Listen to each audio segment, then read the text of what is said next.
And this month's Where Did the Road Go is sponsored by Super Inframan, Allison Cook, and Eric Hervin.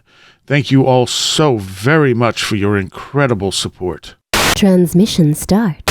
Welcome to Where Did the Road Go? Join us as we wander off the path and explore lost history, consciousness, the paranormal, unexplained mysteries, alternative thought, and much more. We are present on the web at wheredidtheroadgo.com. Now here is your host, Seriah.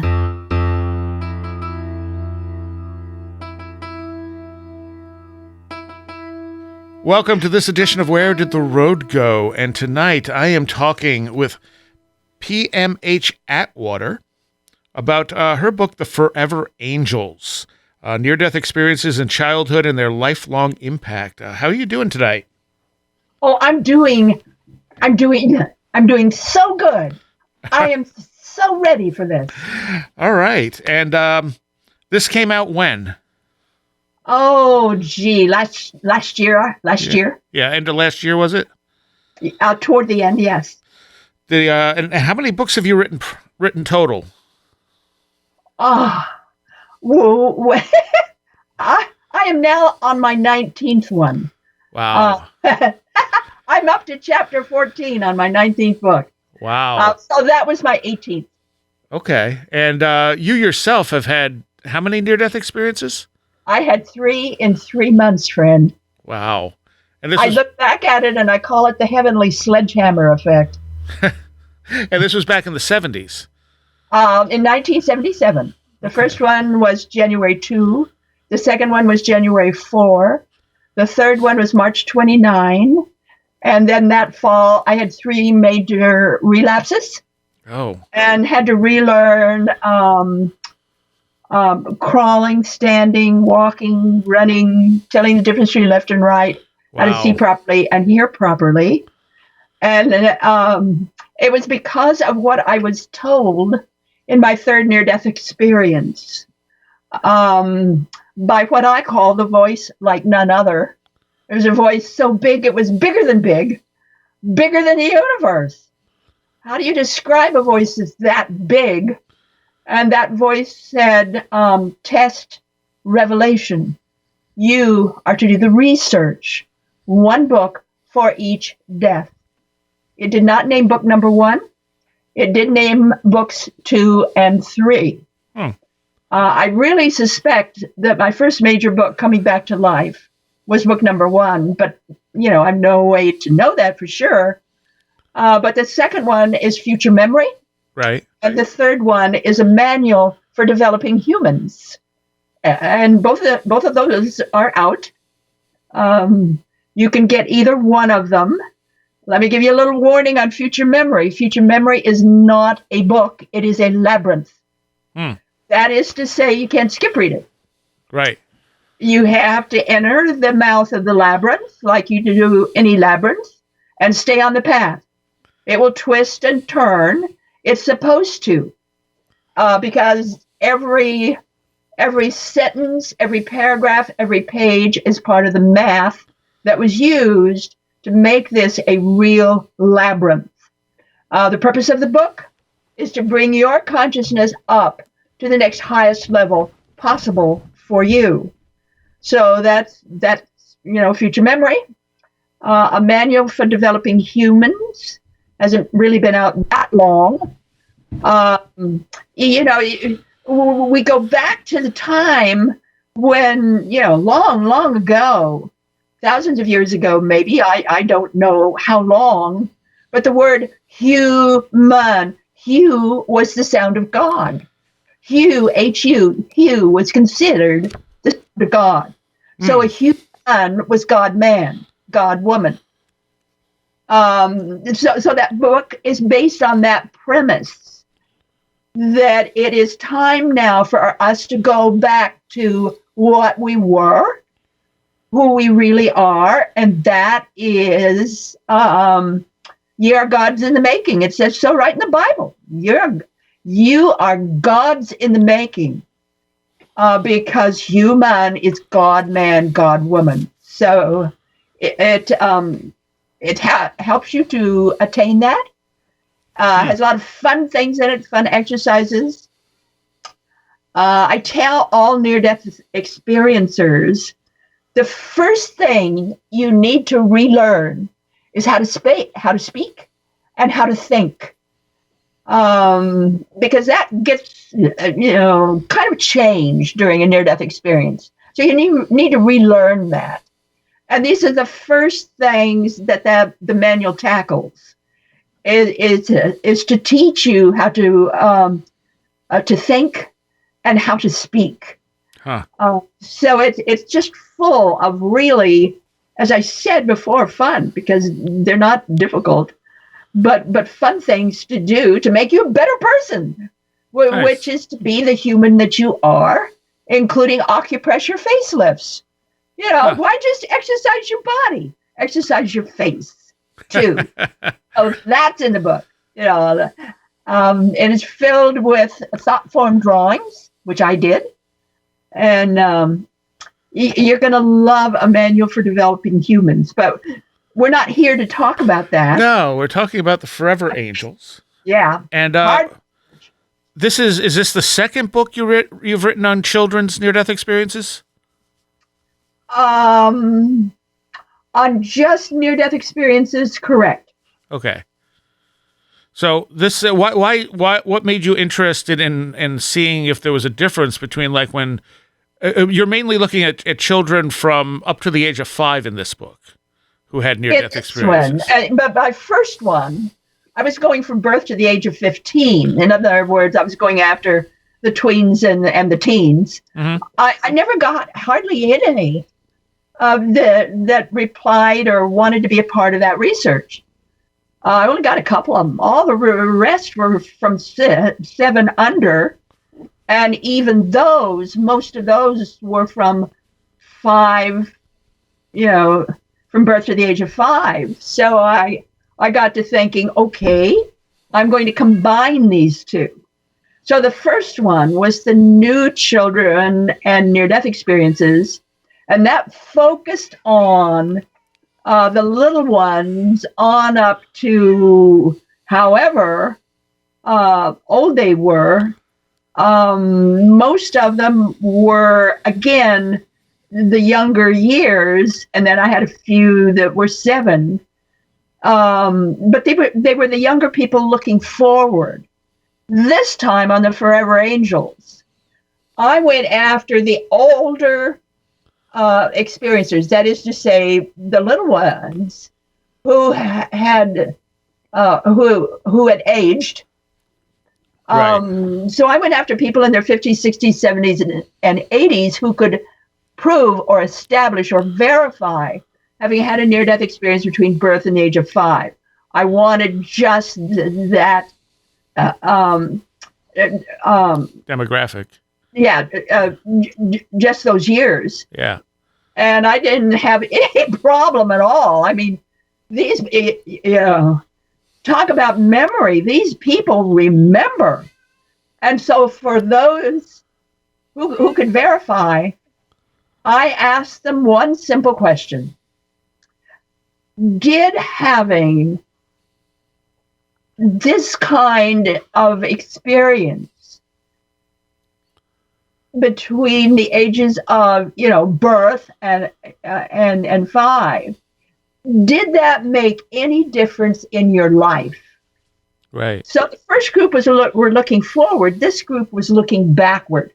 So this is the only book on the planet that has ever viewed the near-death experience from all angles and all ages. Yeah. Wow. So we've got now the first view of the full total experience and how it affects people at any age. So it's a very valuable book. It's 397 people, so it's a major study. Yeah. And what are some of the main differences you see between people who had near-death experiences so early and people who had them later in life? Oh, yeah. You're asking for the whole program, friend. Yes. Well, just throw some of the things out there. Excuse me? I said just some of the things. I realize the whole book is basically that, but I mean, what are the things that really stand out to you? Well, what really stands out to me, and I want to shake everybody, is that when we're talking about little ones, we're talking about people who had no before. Right. Most near-death experiencers can give you comparisons because they have a before. The little ones don't have a before. Right. Many of them call themselves birthers. Huh. So they're coming from a very different place. And they're viewing themselves, their life, what they went through in school and growing up from a very different viewpoint than we would have. Right. This idea of out of the mouth of babes. And friend, we missed it. All of us did. All of us in the field, everybody on the planet, we missed it with little ones. Because out of the mouth of babes, we get so thrilled with their stories. Wonderful, wonderful stories that reach our heart. And who goes back 5 years later, 10 years later, 22 years later, 43 years later, and asks them, what's it like now? Well, I did. And that's why we have this stunning book, The Forever Angels, because it's showing us a very different view of the near-death experience, but it's also showing us a very different view of ourselves. Yes. Because bear in mind, these people are coming in, again, with no before, but their before, their kind of before is of a light-filled world, it's kind of like the life continuum. Their view of living is that we go along in this incredible stream, and every once in a while it takes a dip, and that dip is a life. And then we're through with that dip, then we come up, we rejoin the stream and continue on. So a few of them, and you'll find that in the book, get into reincarnation and drew pictures. Yeah. But most of them do not venture forward or are not really interested in reincarnation at all. They're interested in the life continuum. So they're viewing life in a very different way than most of us do, especially those of us who get into the spiritual point of view or get into a more mystical point of view. They're different. They are completely different in the way they view anything. And that's a big shout out to all moms and dads of little kids who had a near-death experience, because they don't think like anybody else. They're not going to think like you. They're not going to think like any sibling. They're not going to think like any other kid on the block or in school or anybody else. They think differently because they have a different mind. And one of the things that I really want to emphasize here with these children is that they're having a near-death experience, especially little bitty ones, at the time that the basic floor plan, if you will, of the brain and nervous system is being laid out. Yeah. So they're being hit by what I call a power punch, power punch. At the very time that everything, all the floor plans, if you will, are being laid. Yeah. And so they have a different pattern in life. And you see that very clearly when you read the book. Synesthesia and abstracting and go on and on. We can talk about it. Yeah, high IQs. I was called on the phone just last month by a man. He's 49 years old. He is a New York cop on the beat, police officer.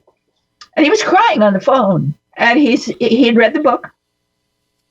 And he said, now I know what's been going on with me, who I am. And I just want you to know how grateful I am you wrote this book. For the first time in my life, I can understand myself. That's awesome. I mean, it is. And this is the kind of thing I meet all the time, everywhere I go. For instance, I was in Toronto, a number of months ago, before the COVID thing. So I was trying to get home at the airport, and there was this young woman, like a stewardess. I don't know what she was. She was about, maybe 19, 20. And she was just bubbling around. She was so happy. She just got acceptance from a Marine college where she could study marine biology. And she said, I'm not like anybody else in the family. I'm not like mom and dad. I'm not like my brothers and sisters. I'm different. She says, I want to know what makes the world tick. And so I asked her, did you have any problems as a child? Did you face? She said, oh yeah. I was about 1.5 years and I died, and they brought me back, and I'm not like anybody else. I thought, oh boy, here's another one. Well, one of the things you mentioned in the book, too, is that about 3 in 5 people also report having other paranormal events. Well, that comes with the territory. Yeah. Doesn't matter whether you're an adult or a child. For instance, if you're an adult, if you weren't psychic before, you become psychic after. Right. If you weren't psychic before, you become very psychic after. So what we call paranormal events, for them, is just, it's just life. This is the way your life is now. There's nothing paranormal to it. It's normal. It's ordinary. It's simply the way life is. Yeah, I actually quoted from your book, the paranormal is normal for these children. Oh, absolutely normal. Yep. And I'm surprised it's only 3 of 5. No, it's from birth to 5. No. You said 3 to 5 people also report other paranormal events. I'm surprised it's only 3 to 5, like instead of like 5 of 5. I'm not following for some reason. So you wrote that. I don't know. You said. All I know is they start displaying that right away. Yeah. I mean, it's just absolutely normal. And most people don't remember that young, but these people do. Oh, absolutely. Even this is going to blow you away. I think I mentioned it in the book, but I ran across 2 who could remember their conception. Not remember. Right. They were there at conception. And one of them drew a picture. And when she was old enough, took this picture to her mom and dad and said, see? I know when I came in, I saw you. And going on with the description of a mom and dad, what they were doing and how she slipped in. Of course, they were very embarrassed. Of course. Well, I carried that picture, interestingly enough, in the free monthly newsletter, which I write. So anybody in your audience, anybody, can sign up to receive it. I call it the newsletter for the curious You know, if you're curious, you'll like my newsletter. It's free. Just get on my website at www.pmhatwater.com and get over to newsletters, sign up. There's an archive there if you want to go back and see what my newsletters are like.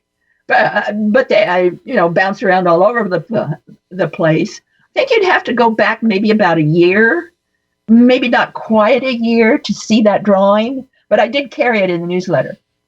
Okay. All right. So some of the stuff about near-death experiences, you list 4 different types of near-death experiences. Do you want to go into that for a moment? Well, in my work with adults, I noticed that there is the one almost like a non-experience, very simple, very quick.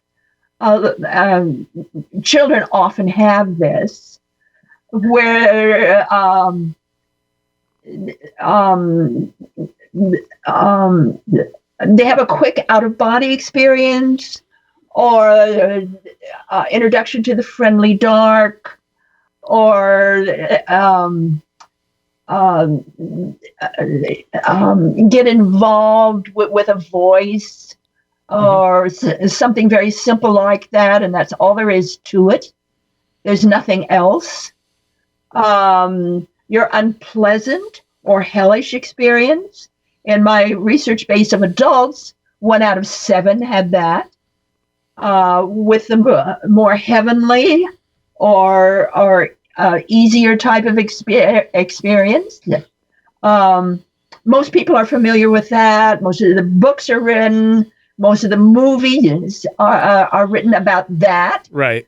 But that's not even 50%. 50% of the people have that. And then there's the transcendent experience. Very seldom is that ever personal. You get your life reviews in the unpleasant one or the pleasant one, what some people might call heaven and hell. Right.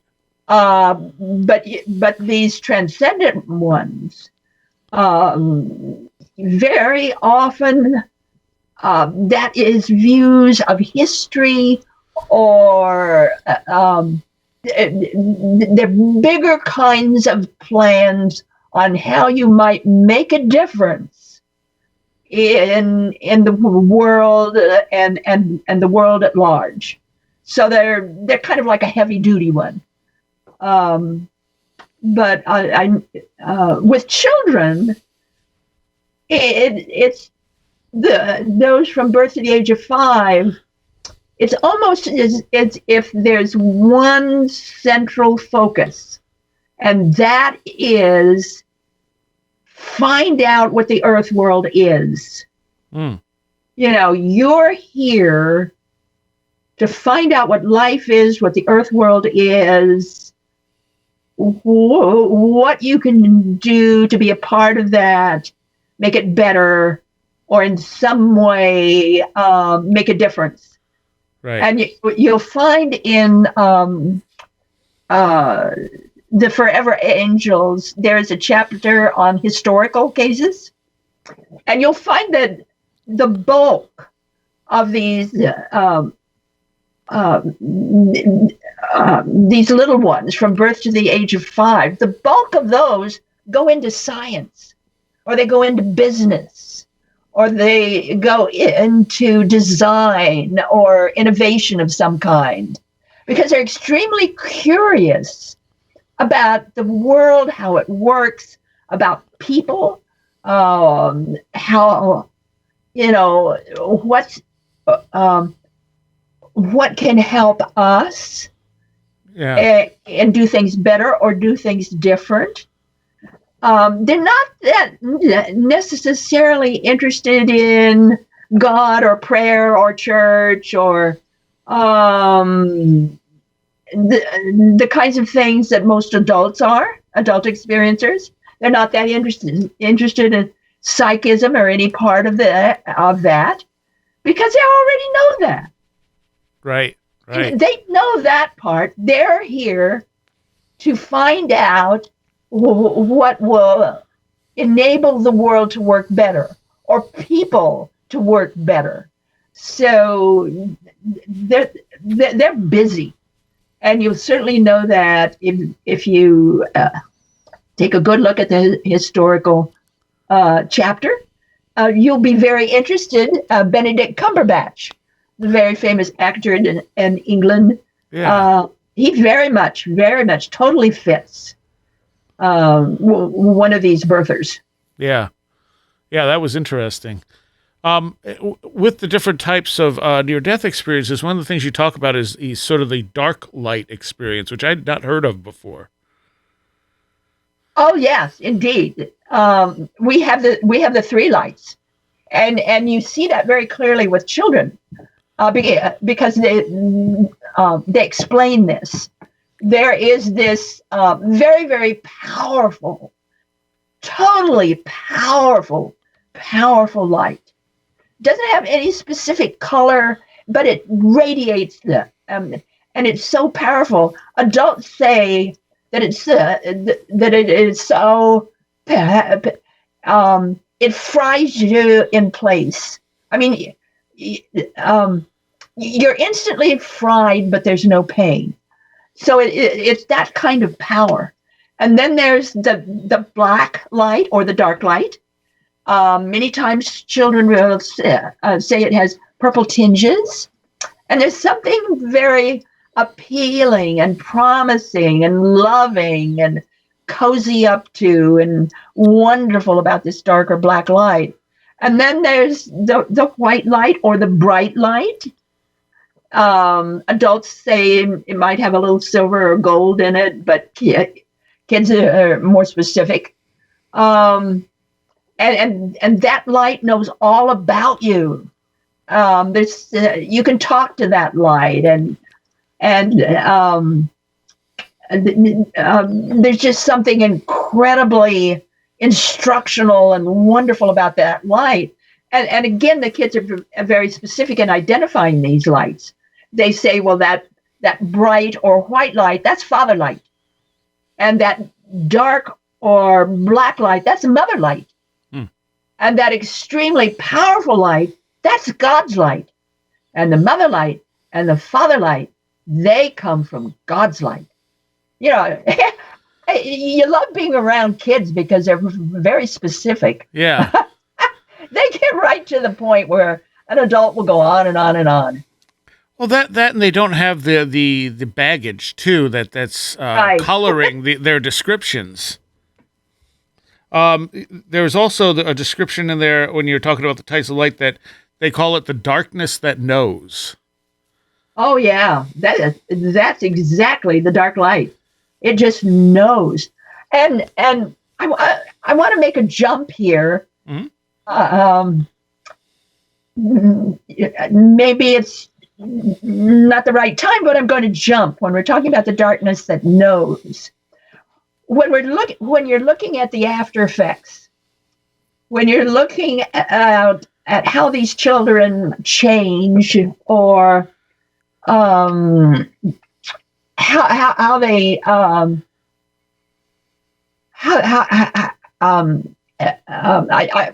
don't know how to put this except to say that when you're looking at percentages, you know, like for instance, with these children, we've got 61% are aware of the future afterward, 62% out of body experiences all the time or very often, vivid dreams 70%, problem sleeping 67%. Mm-hmm. But when you get into intelligence, and that's where I want to go with this, when we get into intelligence, it's absolutely stunning. Those under 6 who when they were old enough to be tested, you know, they had their near-death experience under 6. Mm-hmm. When they were old enough to be tested in school, standard IQ tests, 48% tested 150 to 160 IQ score. Which is rare for people in general. But, hey, this is 48%. Yeah. But, hold on to this, but if they had their experience between birth and 15 months of age, so we're talking about the tiny little babes, when they were old enough, especially if they had a dark light experience instead of a bright light experience. So hold that in your head. When they were old enough to take a standard IQ test, we've got 81% scoring between 150 to 160 with no standard IQ, nothing in the family. This is not inherited. Right. And especially if it was just dark light that they were exposed to, part of, filled with, if they come in and join with that dark light, just the dark light, they're scoring they're scoring higher than that, into the 200s, all of them. Wow. All of them that I was around was able to get verification. So when we're looking at intelligence, there's something about having a near-death experience between birth and the age of 5 that jumps your intelligence. Look here a minute. I've got kids. I would say clearly about 2/3 of them. So we're 397 people. About 2/3 of them are abstracting by the first grade. Yeah. Now, let's talk a little bit about abstracting here. I've got a kid. He's not quite 6. He's in the first grade. He's in the Georgia area in the United States, a little bit north of Atlanta. And he had a near-death he drowned. Had a near-death experience about halfway through school. When he's old enough to get, or well enough to get back into school, he's now reading, what are they reading in the first grade? I don't know what they're doing in England, but in the United States, it's See, Spot, Run, Dick and Jane. Right. He's reading Greek mythology and understands it, goes up to his teacher and says, why was the book Robinson Crusoe ever written? Wait a minute here. Woo-hoo! And this is what I'm talking about, abstracting. A lot of them have almost similar numbers are displaying synesthesia.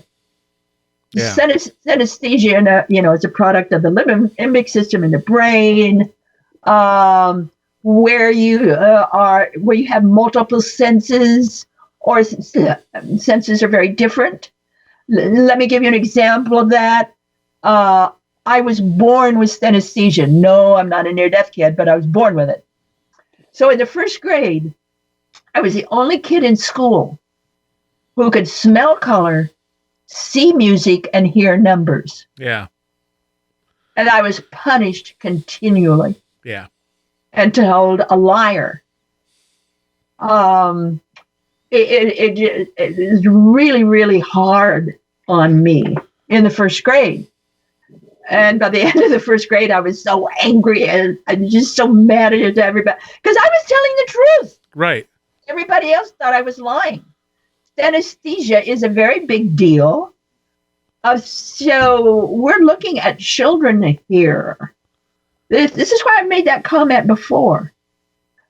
That are having near-death experiences at the time when the basic flooring is being laid in the brain for intelligence, for responses, for the nervous system. All of that is being laid, and they're having these near-death experiences, and it's throwing them into an entirely different maturing system than the normal kid. Right. And people who read this book, who might have had a near-death experience, let's say at birth, or by the way, these kids remember birth. Most of them remember birth. Most of them remember being in the womb. And the biggest complaint that they have is if their mothers smoked or drank. They didn't appreciate that at all. So if there's any pregnant mothers listening to your show, for heaven's sake, don't drink and don't smoke. Yeah. Your kid knows about it. They don't like it, I'll tell you. They don't like it at all. Well, it's certainly not good for them. I want to jump here into another thing that I really want to emphasize. Okay. And that is rape or any kind of experience that is very, very difficult for a child if they're really, really young. Right. And they're getting raped. There's that one case, Alma, that's in the book. She was, I think she was like 2 or 3, and she was constantly raped by a family's best friend, this great big guy who'd come in and then shut her door, and they didn't know what was going on. They thought he was just playing with her. No, the guy was raping her. Yeah. And in any kind of case like that, whether rape or beating or a fright, the child will have an out-of-body experience. Now, I want to emphasize here to everybody, that's not a normal out-of-body experience. That is a defense mechanism. Yeah. Any child will do that to save their soul, to separate from the body, so that their soul, their spirit, that greater part of them is protected.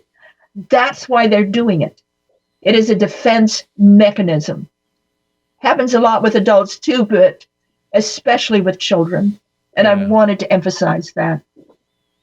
Yeah, and the people who have, I mean, the abuse thing is something like that Kenneth Ring had discovered in his Omega project, that the people who have these experiences are more often than not the people who have been abused and such when they were younger. Oh, yes. When we're talking about alien experiences, yes. Yeah. Well, even near-death experience, he found the same thing. Because not everyone has a near-death experience. No. The latest estimate that I've heard is about 5% of the population on the planet. Yeah. About 5% of the people have had or will have a near-death experience. That's a lot of people. Yeah, but why do you think the other ones don't? You're going to laugh at my answer. It's because they don't need it. No, actually, that's along my lines of thinking too. They don't need it. Because I think the near-death experience is as much about life as anything else. It's something that transforms their life. Well, if you get the big book, it's called the Big Book of Near-Death Experiences. And it's like an encyclopedia. It's like a world's encyclopedia of the near-death experience. Only it doesn't read like an encyclopedia. It's fun. It's easy. There's sidebars. I mean, I wrote it, for heaven's sake. So it's not boring. And I can assure you there is a before pattern. I found it in every case.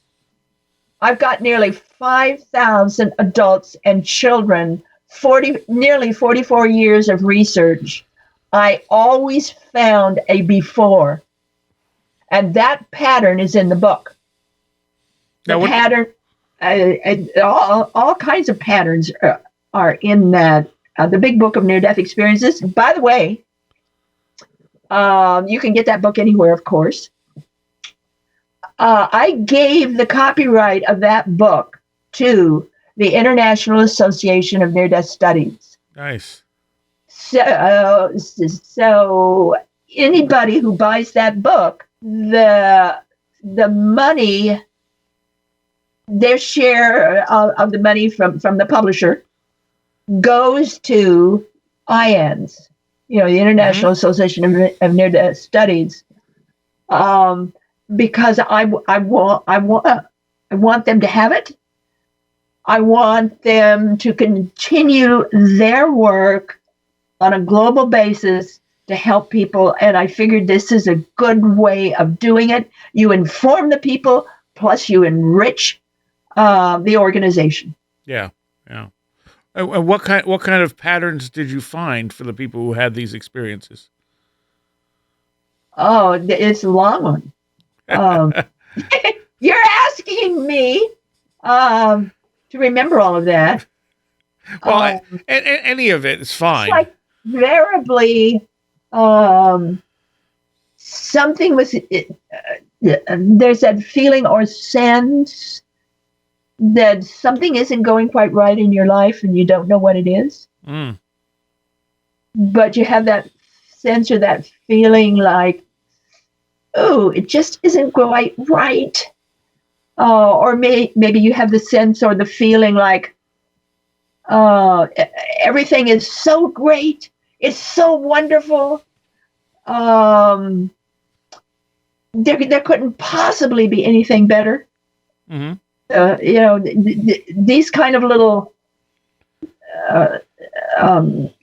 cliff notes that are saying, wait a minute here. Whoa, wait a minute.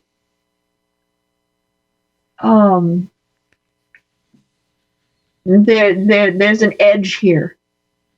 Take a look at that edge. So I would really recommend getting the book, the Big Book of Near-Death Experiences, so you can see those edge notes, and whether they apply or not. You also talk in the book briefly about blind people in near-death experiences, and people who have been born blind do have vision in near-death experiences. They do. They do. We haven't run across anybody yet that didn't. Huh. That's fascinating. And of course, I've heard for years about the 360 vision. Oh, well, that's normal. Yeah. Yeah, kids, adults, teenagers, doesn't matter. Yeah, 360 vision. So I've also heard that oftentimes people describe it as more real than real. Oh, absolutely. Absolutely. The colors are brighter. Life itself is more accentuated. You get to see. You often get to see two sides of the same coin. Mm-hmm. Mm-hmm.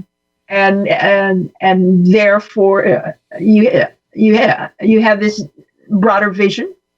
Right. But let me tell you, all these quote unquote goodies are not easy to handle when you come back. Yeah. It's the after effects. And the after effects are difficult for everybody to handle. I don't care who they are. You're challenged by the after effects. And this thing about unconditional love, that is a biggie. Most of us come back with that. But try to live that in everyday life, and you'll find out that's very, very difficult. Yeah. Because the divorce rate with adults is between 77 to 80% afterward within about 5 years. Which is not surprising since people change after their near-death experiences. Well, certainly they change, but one of the big changes is the idea that you love everybody, and you just you want to participate and you want to help people and converse with people, and let's say your wife or your husband, they call that flirting. Right. Well, you're not flirting. You're just being helpful and friendly. Flirting has nothing to do with it, but they think it does. And your children too. Let me give you an example from my own life, because I had my near-death experiences when I was older. I was not a child. I had children. And my oldest daughter had a lot of problems with the new me afterward. She didn't like the new me. She didn't like the new me at all. You'll find that every child wants to be loved. They want to be privy. They want to be a very special part of your life. Sure. And Natalie's, sorry, Natalie, I'm using her name. Natalie's gripe was, I loved every kid on the block just like I loved her. And it made her very, very jealous. She did not like that at all. That makes sense. She wanted to be different and privy and special. And so one day, maybe about a year after my experience, she finally caught me in the kitchen, put her hands on her hips. And we're from Idaho, so we're Western people. Mm-hmm. Westerners, talk right out. And she came right out to me in the kitchen and said, well, you're friendlier now than you used to be. And I like being around you. But you're not mom, and I want mom back. And we looked for that woman for years, never did find her. Don't know where she went. And Natalie has finally decided, well, I'm okay. It's all right. She finally accepted the new me, but it was difficult. Yeah. Children want to be privy to mom or dad. And if mom or dad has had a near-death experience, they no longer feel privy. Let me give you an example of an adult. This is Southern California. He's in his early 50s, had 2 wives.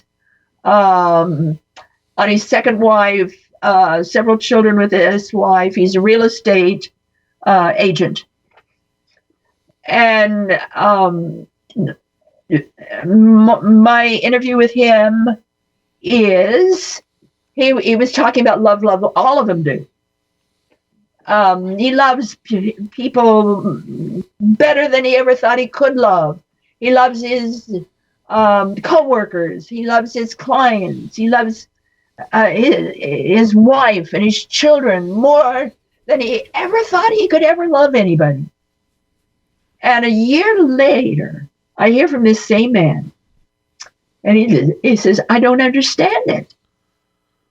He says, I love everybody more than ever before. My wife wants nothing to do with me. My children won't be seen in the same room with me. I'm driving away my clients. I'm driving away my coworkers. And he said, I don't understand this. So he finally just walked away. Yeah. Left his family. They never heard from me again. I don't know what happened to the man. Oh.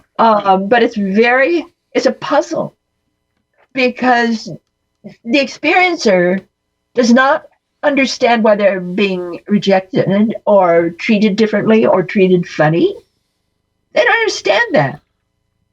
But other people tend to back off or not like to be around an experiencer.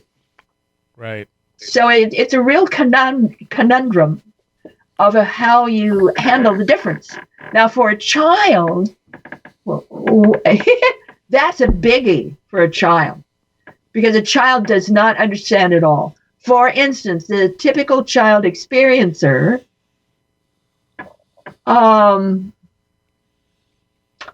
they're smarter than their teacher. They're Right. smarter than their parents. They don't understand why they have to go through the type of exercises you do in school.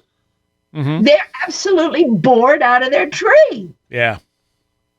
They just can't stand it. They're just bored, you know. And another thing that they have a real tussle with is dating. That's big. Yeah. Big, because they know what's going to happen before it happens.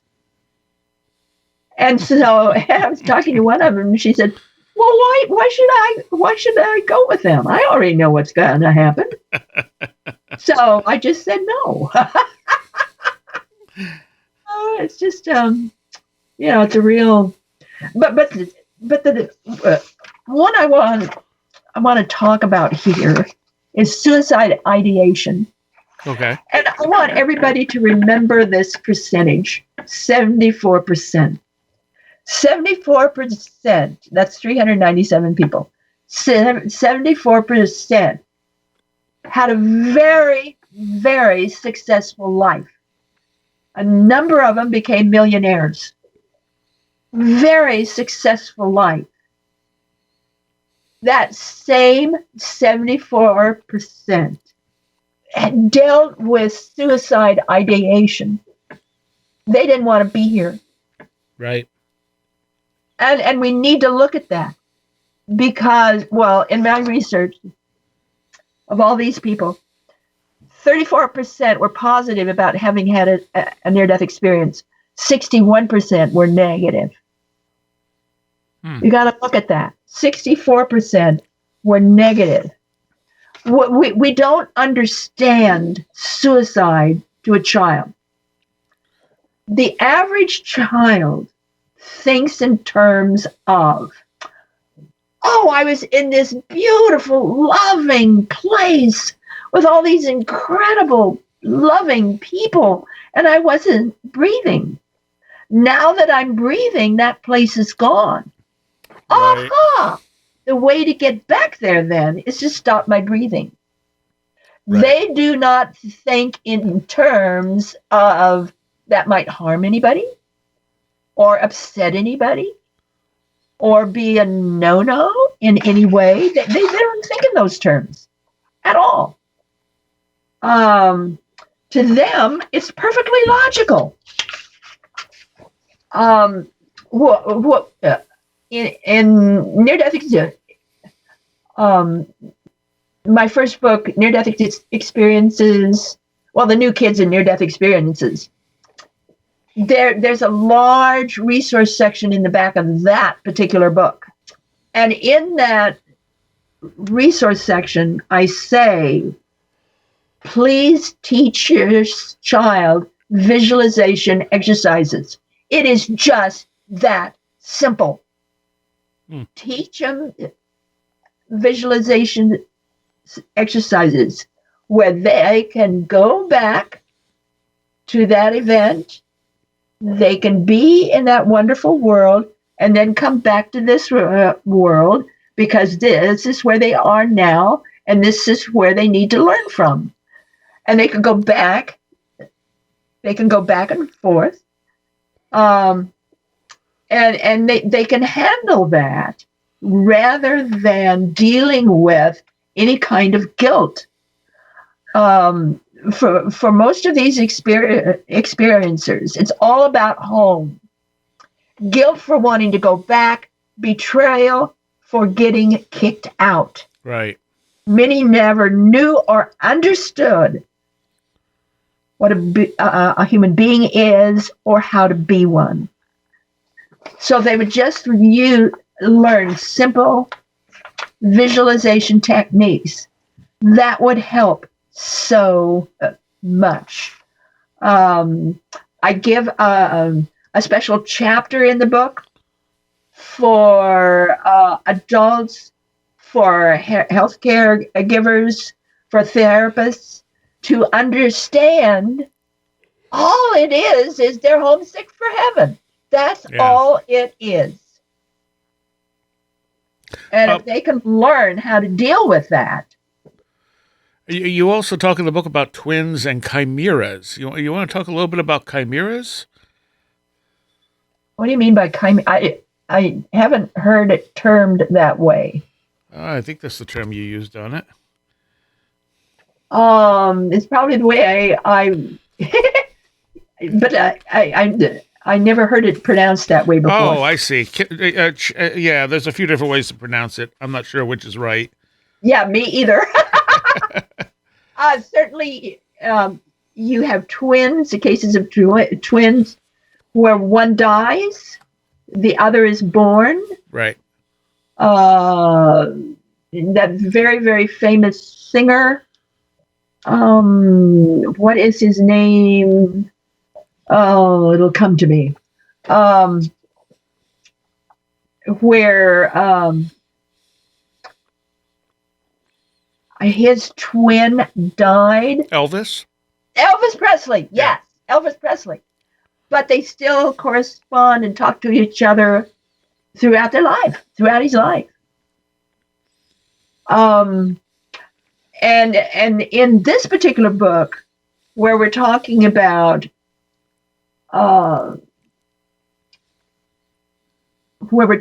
those from birth to the age of 5, many times when that child would be conceived, they would recognize that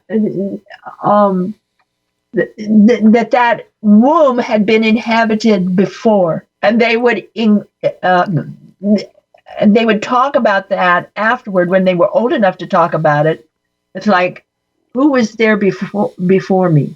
In other words, the mother had a miscarriage, but the essence of that child, whoever it was still in the mother's womb. Huh. And of course, there's that one particular case in the book where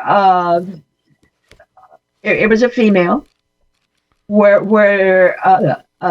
the child was trying to be born. So she's still in the womb, trying to be born at the very moment her mother was trying to commit suicide. Right. So got that, that extremely vicious and terrible event where everything is happening at the same time. The child is still in the womb, but trying to be born, and the mother's trying to kill herself. And it's all happening at the same time. That child, by the way, grew up to become a very, very wealthy woman. She just knew how to handle real estate. She made her money off real estate, buying and selling. Interesting. There was a case in here, which is case 6, Paul, who was able to draw pictures of Egypt and knew stuff about Greek mythology. And you also past lives. Yeah, Yes. but you also talk about where is it here? Small people who would come into his room at night, sometimes through an unopened window and sometimes through a cupboard, from which they would pull all kinds of junk into his room. And once a strange box that scared the daylights out of him. Yeah, he had dealings with the little people what we might call little fairies or little hobgoblins or aliens in some perspectives. Yeah, and very often these children who have a near-death experience that opens their eyes and their senses and their abilities to be able to see and interact with beings of all sizes and all kinds. I found it very common for near-death experiencers of any age, but especially children, to be met on the other side by animals. Yeah. Not necessarily grandma or granddad or, some other family member who had passed on, but very often a pet who had passed on, or any other kind of animals and birds. And I find this with adults as well. I'm amazed at how many people don't care how old they are.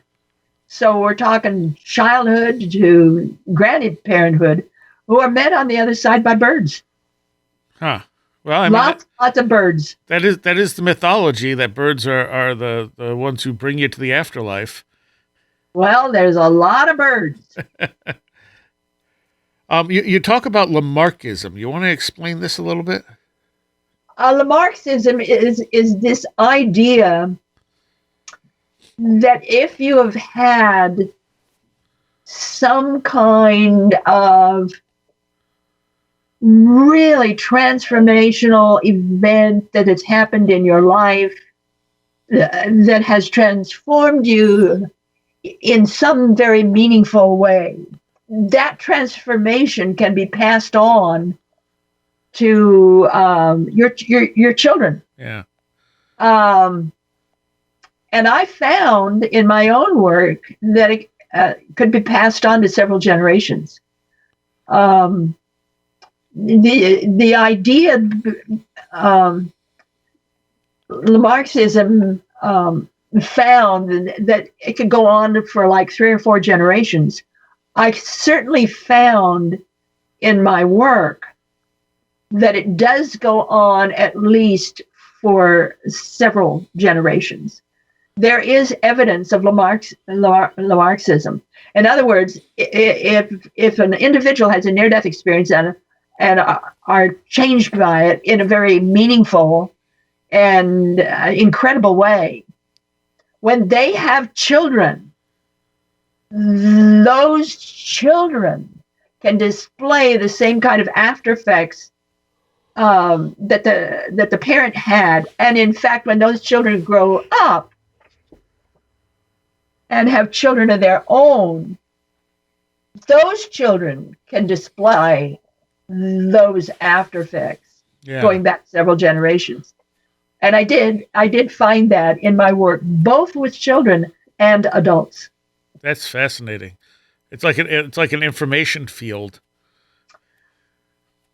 Absolutely. And also the impact of that change is so real and so great and so deeply embedded within our psyche that it literally changes our genes. Yeah. Yeah, that is fascinating. I wanted to, a few more things here I want to get to. One of the stories you tell in the book is that of the butterfly people and the Joplin tornado, and I had not heard about this. Oh, yes. That's going back a few years now.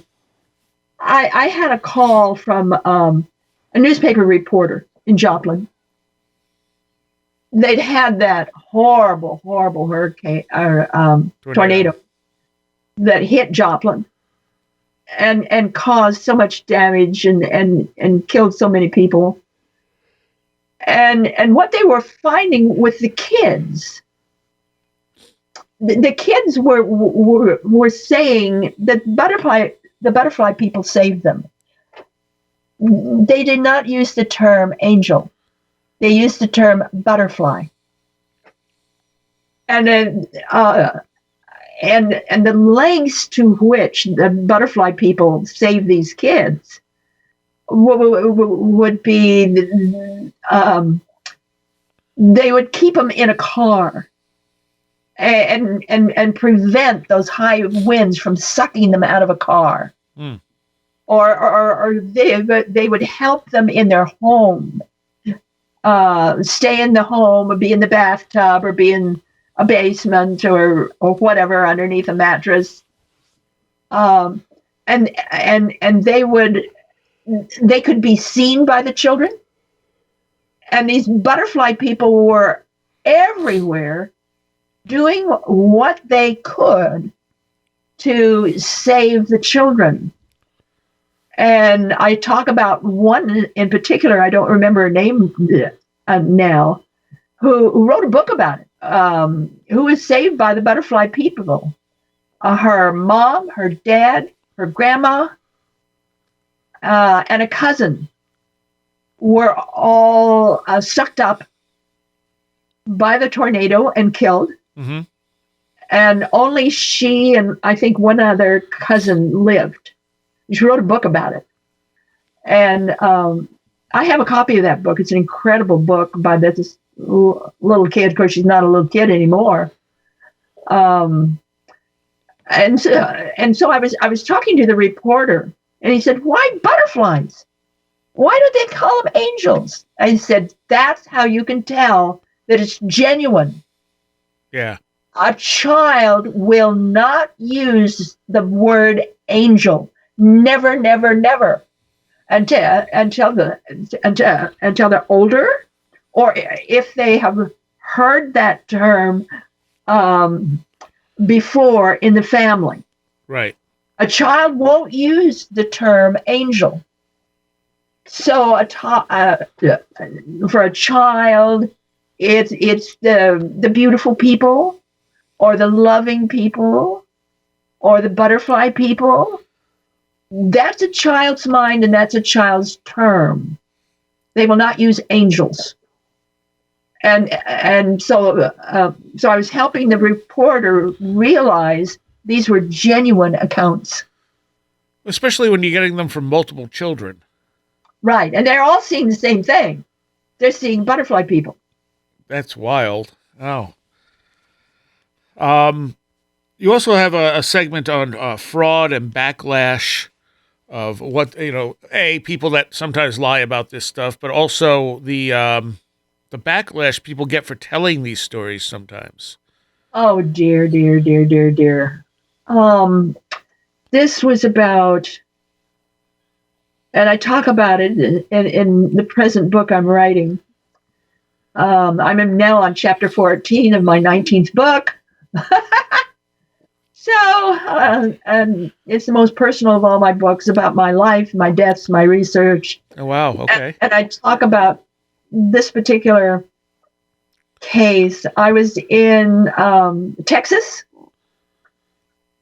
and I was attending a conference, and this mom and her son found out I was there, and they wanted to come and see me. A 9-year-old boy had brain cancer. They were able to save him. So he and his mom, so the boy and his mom, were really, really grateful, and went through what most near-death experiences go through. But in their case, they were visited every single week by the parishioners in their church, condemning that boy for having had a near-death experience, because in their mind, he was possessed by the devil. Right. And they were totally against near-death experiences, because near-death experiences, all of them, were part of the devil. And these are fundamentalist Christians.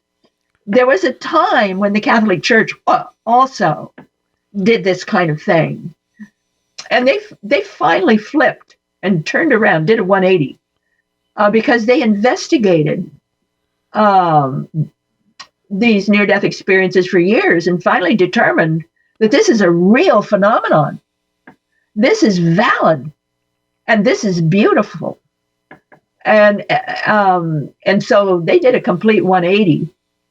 And Archbishop Philip Haddon from New Orleans. He and his people got a hold of me and took my work called As You Die and made a DVD out of it, and it is for sale. Anybody who wants that DVD that helps a person die, go through all of the steps, and then the last 15 minutes of the DVD is so written and so arranged that after the person has died, it is to be played again for that individual, because after you've died, we know scientifically the last faculty lost in death is the ability to hear. Mm. And they estimate between 3 to 15 minutes, the corpse, if you will, or the person who has died, can still hear. So it's designed to for that person to still hear, and I talk them through death and the various levels of death. And again, it's called As You Die. You can get it from me, certainly, www.pmhatwater.com. But you can get it from Focus TV, and that's this Catholic group. And they did an investigation on this tape, of course, and found out it's the only one like it on planet Earth. The reason I did it is there was a young man dying of AIDS in New York City, mm-hmm. who got a hold of me by phone. He said he had been to all of the different classes, Stephen Levine, Elizabeth Kubler-Ross, on and on and on. And he said, nobody is telling me what I want to hear. And I said, well, what is it you want to hear? He said, I want to know what it's like to die. Mm. So I told him. And then I took what I told him and made it into this, it was originally a CD, but then the Catholic Church made it into a DVD because they said nobody's buying CDs anymore. So,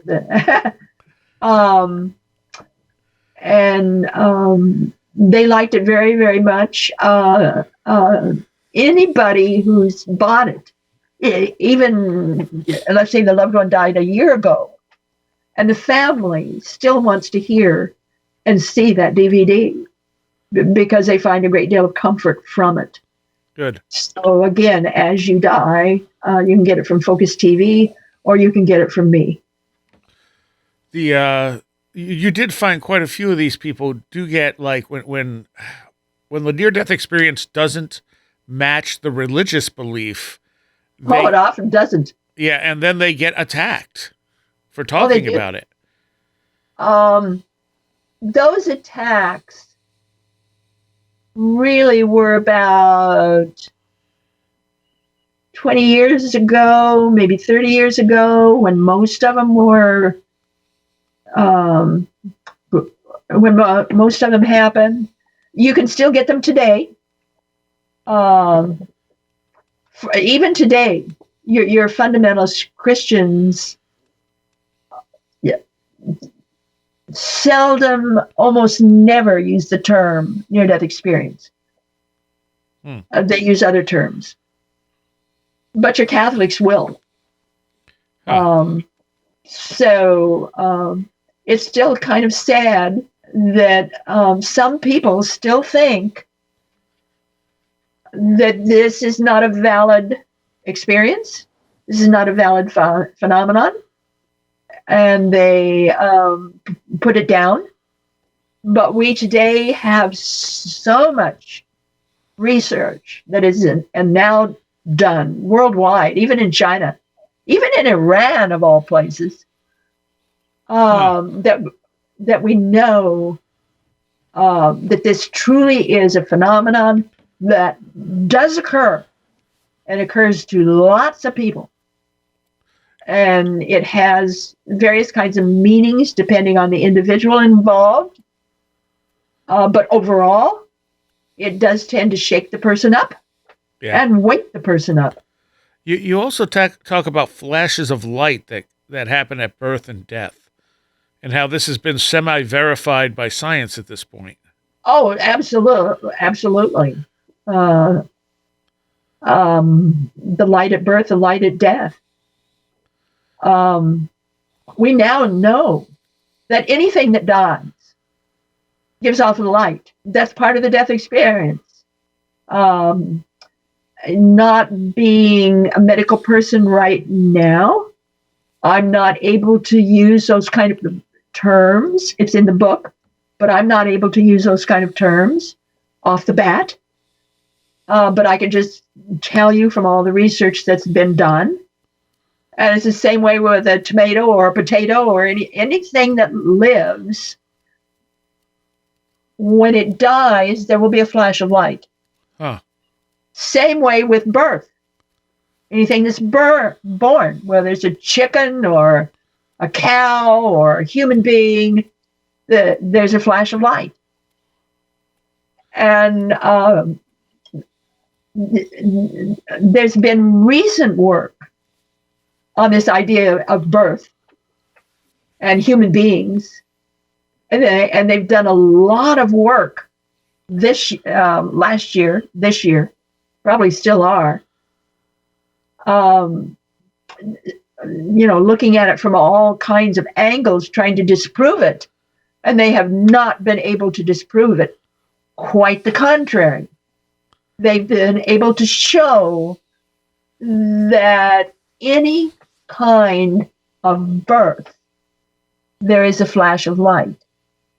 Conversely, we've also been able to prove any kind of death, there is a flash of light. There's something about birthing and dying connects us with the light spectrum. Yeah. It's part of light. Well, light, I think, is a very fundamental thing. Yes.